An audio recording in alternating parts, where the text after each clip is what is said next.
अस्सलाम वालेकुम friends, I hope कि आप ठीक होंगे। अच्छा, कुछ कॉन्सेप्ट्स हमने कवर कर लिए हैं। आज हम पढ़ेंगे बेसिक स्टैट्स, इसके बारे में। इसकी जो 3 कॉन्सेप्ट्स हैं, मीन, मॉड और मीडियन। आपको मैं बताऊंगा इसके जो कॉन्सेप्ट्स पेपर में रिपीट्स होते हैं वही, और हम इसको बड़े बेसिक वे में करेंगे ताकि आपको चीज़ें कवर हो जाएं और आपको इसकी समझ भी आ जाए। ठीक है, जो पहला कॉन्सेप्ट है वो है मीन। मीन क्या होता है? फॉर एग्जांपल, इसका सिंपल सा फार्मूला ये होता है कि summation x over n।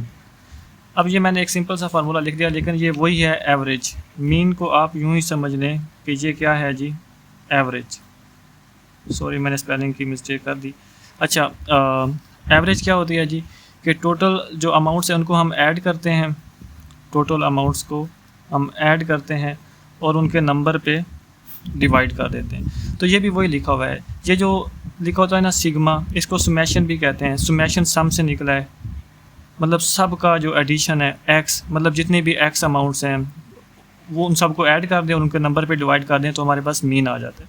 For example, अगर आपके पास यूँ लिखा हो कि 5, 6, 7, 8, तो आगे लिखा हो कि इसका मीन क्या है, तो आपने क्या करना है, यहाँ पे मीन लिखा, सुमेशन x ओवर n लिखा। सुमेशन x का मतलब क्या है कि सारी अमाउंट्स को ऐड कर देना, 5 + 6 + 7 + 8 ओवर नंबर कितने हैं जी, 1 2 3 4, 4 पे डिवाइड कर देना।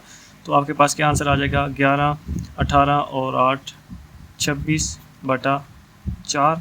तो हमारे पास आंसर क्या आ जाएगा, 4 7 बार 28, 4 6 बार 24.5। तो ये हमारे पास आंसर आएगा। अच्छा, अब ये बेसिक चीज़ें हैं, आपको पता होना चाहिए। और स्टैट्स में क्वेश्चन कैसे आता है जी, फॉर एग्जांपल एक स्टूडेंट है, उसके मैथ के अंदर 70 मार्क्स हैं, इंग्लिश में 80 मार्क्स हैं, बायो में उसके 90 मार्क्स हैं, तो उसका मीन क्या है।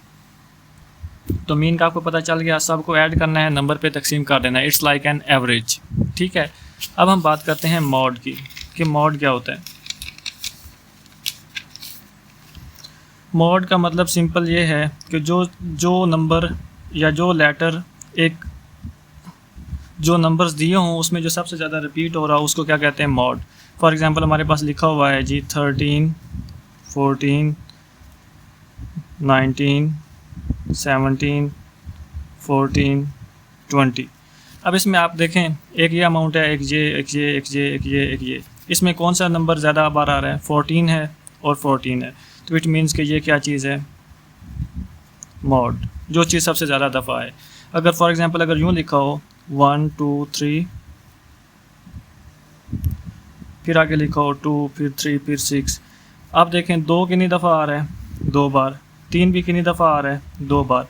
अगर 2 लफ्ज़ ऐसे हों जो 2 इक्वल दफ़ा हों, मतलब उनके इक्वल जो है उनके नंबर हों, तो उसको क्या करते हैं, वो दोनों मॉड्स होते हैं। मतलब इसमें मॉड क्या है जी, 2 और 3 दोनों।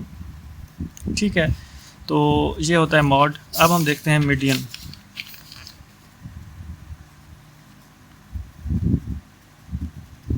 मीडियन क्या होता है जी, फॉर एग्जांपल हमारे पास डाटा, ये हमारे पास डाटा है, यूँ लिखा हुआ है हमारे पास 20, 19, 17, 25, 16।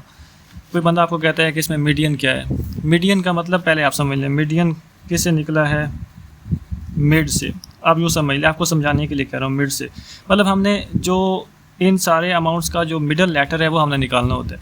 और ये अब तरतीब से नहीं लिखा हुआ है, एक ऑर्डर में नहीं है। हमने सबसे पहले छोटा लेटर अमाउंट लिखनी है, वो 16 है, फिर उसके बाद 17 लिखनी है, फिर उसके बाद 19, फिर 20, फिर 25। जब हमने इस अनऑर्डर्ड जो अमाउंट्स हैं इनको हमने ऑर्डर में लिख दिया, अब हमने देखना है कि अमाउंट्स कितनी है जी, 1 2 3 4 5 हैं। तो इसका मतलब यह है कि जो सेंटर वाली है वो हमारा मीडियन है। 2 यहाँ से छोड़ दें, 2 यहाँ से छोड़ दें, तो ये जो 19 है ये हमारा क्या है,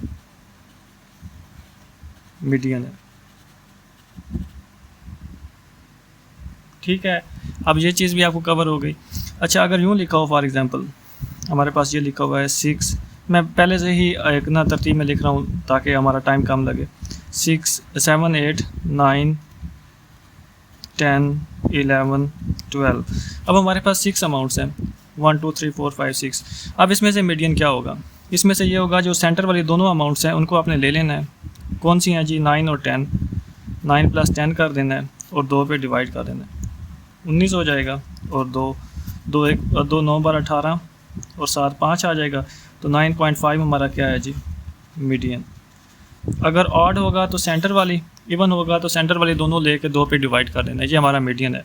तो मीन का मतलब ये होता है कि टोटल अमाउंट्स लें, उन पे नंबर के उसके नंबर पे तकसीम कर दें, वो होता है हमारा मीन।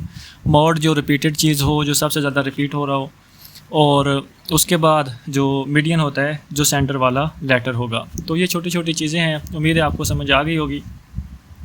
इन केस अगर समझ नहीं आई तो आप मुझसे पूछ सकते हैं। और सेकेंडली जो सबसे इंपॉर्टेंट चीज़ है मैथ के अंदर कि आपने प्रैक्टिस अच्छे से करनी है। जितनी अच्छी प्रैक्टिस करेंगे उतना आपका मैथमेटिक्स अच्छा होगा और आपकी कंसेप्चुअल अंडरस्टैंडिंग बनेगी। तो आज के लिए इतना ही है। अल्लाह हाफिज़।